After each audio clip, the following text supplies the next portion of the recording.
L'API, un marché qui trouve sa place.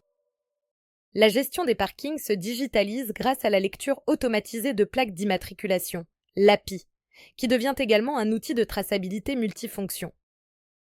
La plaque d'immatriculation est devenue le sésame qui permet de garer son véhicule dans un parking sans ticket, sans attente et en meilleure sécurité.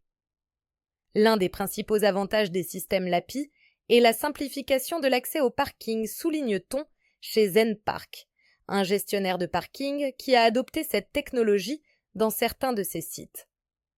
La technologie LAPI identifie la plaque par des caméras équipées d'un logiciel de reconnaissance optique de caractère.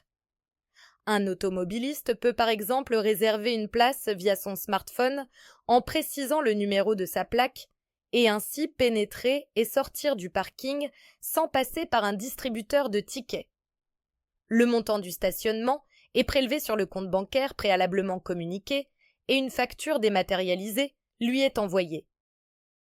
Tous les véhicules stationnés dans un parking sont identifiés par les caméras si bien que la technologie LAPI évite les fraudes et assure que seuls les véhicules autorisés peuvent entrer. En outre, si cela s'avère nécessaire en cas d'alerte, le système peut suivre le mouvement d'une automobile déterminée. Cette technologie s'inscrit dans le mouvement général de dématérialisation de la société et elle s'adapte particulièrement bien à la gestion des parkings. Le Covid a d'ailleurs accéléré cette tendance, car le système LAPI s'appuie sur le sans contact. Analyse Jacques Joannet, directeur général de Survision, qui figure parmi les leaders de ce marché en France. La demande est forte, car la France est en retard d'équipement par rapport à d'autres pays européens. En outre, l'intégration de l'IA promet de nouvelles avancées comme la reconnaissance de la marque du véhicule ou sa couleur.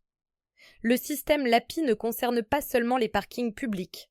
De nombreuses catégories de sites disposent de places de stationnement, comme les universités, les autoroutes, les hôpitaux, les tribunaux, les sites sensibles, etc. Un exemple parmi d'autres, le réseau SANEF d'autoroutes est ainsi équipé de 500 caméras LAPI pour le contrôle des péages.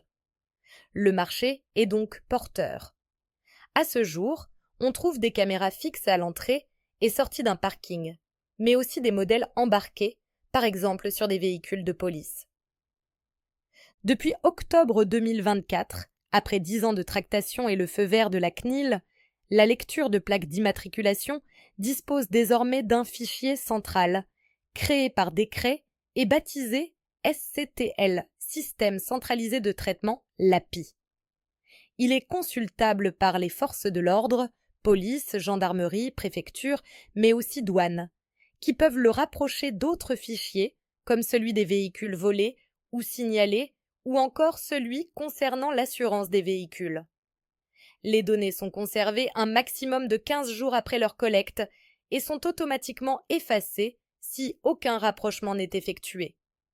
Le système LAPI, qui est une application dérivée de l'intelligence artificielle, peut poser des questions concernant la protection de la vie privée. D'autant que cette technologie ne se limite plus à la détection des voitures roulant trop vite sur autoroute. Un dispositif LAPI peut compléter, voire se substituer à un système de contrôle d'accès sur un site. La technologie LAPI devient un outil de traçabilité pour la sécurité publique. En cas d'attentat ou à l'occasion de la recherche d'un individu, l'identification d'un suspect passe très souvent par la détection de son automobile. Le marché se transforme très vite. Relève le dirigeant de Survision. En France, il est encore loin d'être mature au niveau de l'offre, avec un paysage assez morcelé. Outre Survision qui a réalisé un chiffre d'affaires de 10,8 millions d'euros en 2024 et dispose d'un parc installé de 80 000 caméras, on trouve des petites structures comme Atoll CD, Noemis, SDI ou un grand groupe comme Thales. Mais la concurrence est devenue mondiale avec des multinationales très actives comme les asiatiques Hikvision, Dahua ou Hanwha Techwin, le canadien Senstar ou encore des entreprises européennes ou israéliennes. La course internationale est lancée